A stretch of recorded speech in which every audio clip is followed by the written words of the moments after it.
搁是这核三订棚的公投时阵呢，全台湾加起来有434万张同意票，虽然是无通过标准，不过这同意票是坐过无同意的。其中金门、连江也有苗栗的同意票比率是上介悬。有民众提案讲，甲这核废料放伫咧这3县市，4天内超过8000人通过人数。也那金门的立委陈玉珍伊就讲，符合3项条件呢，这金门的二大就当来评估。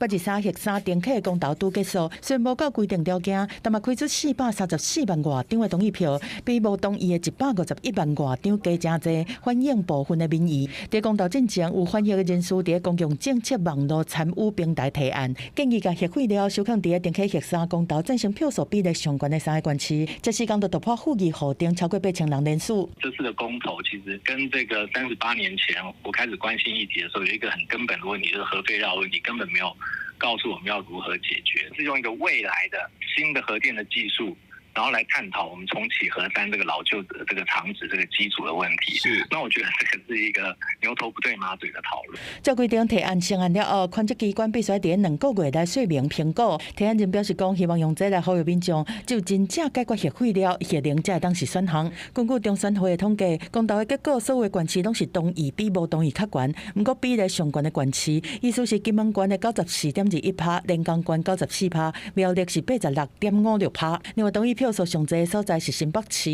有77万外票。可能没办法单纯的从这一次的投票人数的比例去判断，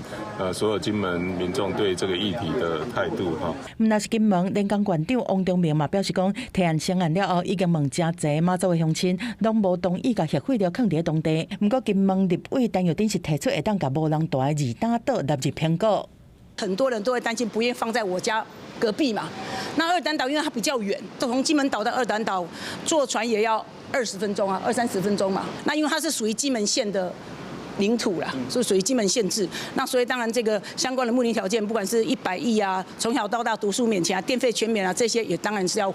归到让金门县民来享受。呼吁政府核废料的选址会当对无人大的所在，也是较远的所在开始。陈玉珍嘛表示讲，只要符合3大前提条件，包括地质安全、明确补偿方案，含交互居民用公投的方式决定，落尾嘛无一定会是二打岛。记者综合报道。